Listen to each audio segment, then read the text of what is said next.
Mga kapatid, basahin natin ang paksa ng ating leksyon. Ang pangako ng Diyos sa mga masunuring anak at ang babala niya sa mga masuwayin. Sa leksyong ito ay ituturo sa atin kung gaano kabuti at kahalaga ang maging masunuring anak at sa kabilang dako kung gaano naman kasama ang maging masuwayin. Yan tayo sa unang bilang. Anong isa sa mga kautusan ng Diyos na dapat sundin ng mga anak? Ito sagot, mga anak, magsitalima kayo sa inyong mga magulang sa Panginoon sapagkat ito'y matuwid. Ang mga anak o ang mga kabataan ay inuutusan ng Diyos na magsitalima sa kanilang mga magulang. Pagka ito ay tinupad ng mga anak o ng mga kabataan, gumagawa sila ng matuwid o mabuti sa paningin ng Panginoon. Sapagkat ang Diyos ang may utos o may kaloobang tumalima ang mga anak sa kanilang mga magulang. Sa kabilang dako, ang masuwayin o hindi sumusunod ay gumagawa ng masama sa paningin ng Panginoon Diyos. Diyan tayo sa kasunod na bilang. Paano mapatutunayan ng mga anak na sila'y matalimahin o masunurin sa kanilang mga magulang at ano ang biyayang nakalaan sa masunurin? Ito sagot, igalang ng mga anak ang kanilang ama at ina. May pangako ang Diyos na sila'y giginhawa at lalawig ang kanilang buhay dito sa lupa. Nakita ninyo kung gaano kahalaga na sundin ng mga anak ang utos na ito ng Diyos? Ang sabi, itong unang utos na may kalakip na pangako, ang pagiging magalang sa magulang ay pagtupad ng utos ng Diyos na may kalakip na pangako. Ano pangako? Giginhawa ang buhay, lalawig o hahaba ang buhay dito pa lang sa lupa o sa buhay na ito. E paano ba maipakikita ng mga anak ang paggalang sa kanilang mga magulang? Doon lang sa paraan ng pagsasalita, doon sa tono ng boses, sa pagkilos, sa aksyon, sa pakikipag-usap sa magulang, ay maipakikita na ang paggalang sa mga magulang. Sa mga pamilyang Pilipino, ang paggamit ng mga salitang po at opo kapag nakikipag-usap sa mga magulang ay isang tanda ng paggalang. Subalit, sapat ba na maging magalang lang sa pakikipag-usap upang patunayan ang paggalang sa magulang? Yan tayo sa kasunod na bilang. Paano pa patutunayan ng mga anak ang paggalang sa kanilang mga magulang? Ito sagot, pakinggan ng mga anak ang kanilang mga magulang at huwag silang hamakin sa kanilang katandaan. Mga anak, pakinggan ninyo ang pagtuturo, payo, saway ng inyong mga magulang. Pagka kayo ay dinidisiplina, huwag kayong sasagot. Huwag kayong magdarabog. Matuto kayong kilalanin ang inyong mga kasalanan o pagkakamali at pagsisihan o humingi ng paumanhin. May kasabihan na mother knows best. Hangad ng mga magulang ang pawang ikabubuti ninyo. Hindi dahilan na nakarating na kayo sa age of maturity o independence ay babaliwalain na ninyo ang pagtuturo, payo't saway ng inyong mga magulang. Kung karaniwan, lalo na sa Western culture, yung pagbabaliwala ng mga anak sa kanilang mga magulang pag sila humantong na sa age of maturity o independence, sa ating mga Kristiyano, hindi dapat maging ganun. Meron tayong kulturang Kristiyano na sinusunod. Yung mga aral ng Diyos. kung ano yung kalooban ng Diyos, yun ang dapat na bumalot sa ating buhay at buong pagkatao, maging sa pakikitungo natin sa ating mga magulang. Sa bahaging ito, may paalala naman ang Diyos sa mga magulang. Nakasulat sa Efeso 6:4, mga magulang, huwag ninyong ibuyo sa paghihimagsik laban sa inyong anak dahil sa labis ninyong kahigpitan. Sa halip, palakihin sila sa tuntunin at aral ng Panginoon. May mga tuntunin, may mga aral ng Diyos na dapat sundin ng mga magulang sa pagpapalaki, sa pagtrato nila sa kanilang mga anak. Balik tayo sa mga anak. Diyan tayo sa kasunod na bilang. Anong naidudulot sa mga magulang ng mga anak na laging nakikinig o tumatalima sa kanila? Ito sagot, ang ama't ina ng matuwid ay magagalak na lubos. Pagka matuwid ang anak, kasi gumagalang, nakikinig, tumatalima, sumusunod, nagdudulot ng galak sa mga magulang.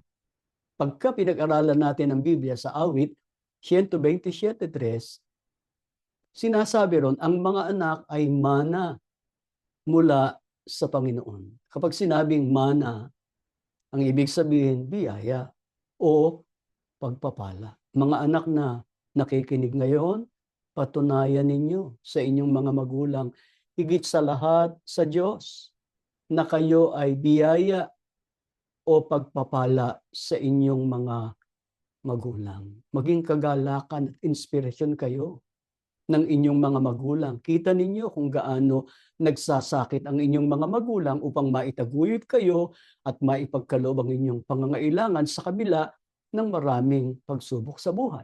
Mapagagaan ninyo ang kanilang mga pasanin kung madudulutan ninyo sila ng kaligayahan at kaaliwan. Yan tayo sa kasunod na bilang. Anong naidudulot sa Diyos ng mga anak na masunurin at gumagalang sa kanilang mga magulang, lalo na kung sila'y matanda na? Ito sagot, igalang ninyo ang matatanda at matakot kayo sa Diyos. Yung gumagalang, masunurin sa magulang, katumbas noon, natatakot sa Diyos. Pagka binasa natin sa Bibliang Ingles yang matakot kayo sa Diyos, nakasulat, revere your God. Katumbas ng igalang ninyo ang Diyos. Kaya yung paggalang sa magulang, paggalang sa mga matatanda, nangangahulugan ang Diyos ang ginagalang natin. Diyan tayo sa kasunod na bilang. Bukod sa paggalang sa mga magulang, lalo na sa panahon ng kanilang katandaan, ano pa ang inaasahan ng Diyos sa mga anak at mga apo? Ito sagot, ang magsiganti o tumanaw ng utang na loob. Ito ay nakalulugod sa Panginoon. Inaasahan ng Diyos sa mga anak, sa mga apo, na tumanaw ng utang na loob sa mga magulang. Yun ang katumbas ng magsiganti. Ano na idudulot sa Diyos noon? Nakalulugod sa Panginoon. Diyos yun. Mga kabataang nakikinig, darating ang panahon, natatanda at manghihina ang inyong mga magulang. Maaari pang magkasakit. Sa gayong pagkakataon na sila naman ang nangangailangan, huwag ninyong ipagkakait ang inyong pagtulong at pagkalinga. Alalahanin ninyo ang pagsasakit ng inyong mga magulang sa pag-aaruga at pagkalinga sa inyo. Paano kung hindi ito ang gawin ng mga anak? Sa halip ay pabayaan, lapastanganin, itakwil pa ang mga magulang sa kanilang katandaan. Ano ang babala ng Diyos? Diyan tayo sa kasunod na bilang. Ano ang naghihintay sa mga masuwayin at lapastangang anak? Ito sagot, ang manungayaw o lumapastangan sa mga magulang ay mamamatay ng walang pagsala. Itong pagsunod, paggalang sa magulang, ipinagwawalang bahala ng iba. sinusuway ng maraming mga kabataan o mga anak. Ang nakalulungkot, nangyayari ito ngayon sa iglesia. Ang lalo pang nakalulungkot, mismo yung tagapanguna sa iglesia, nilalapastang.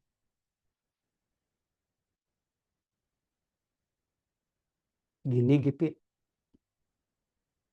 ang sariling magulang. Mga kapatid, bakit nangyayari ang ganon?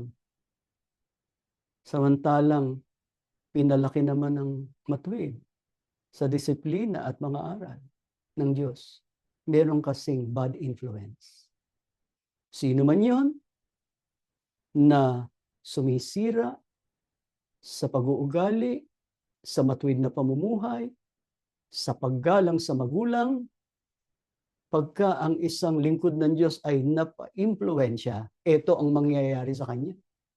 Ang manungayaw o lumapastangan sa magulang ay mamamatay ng walang pagsala.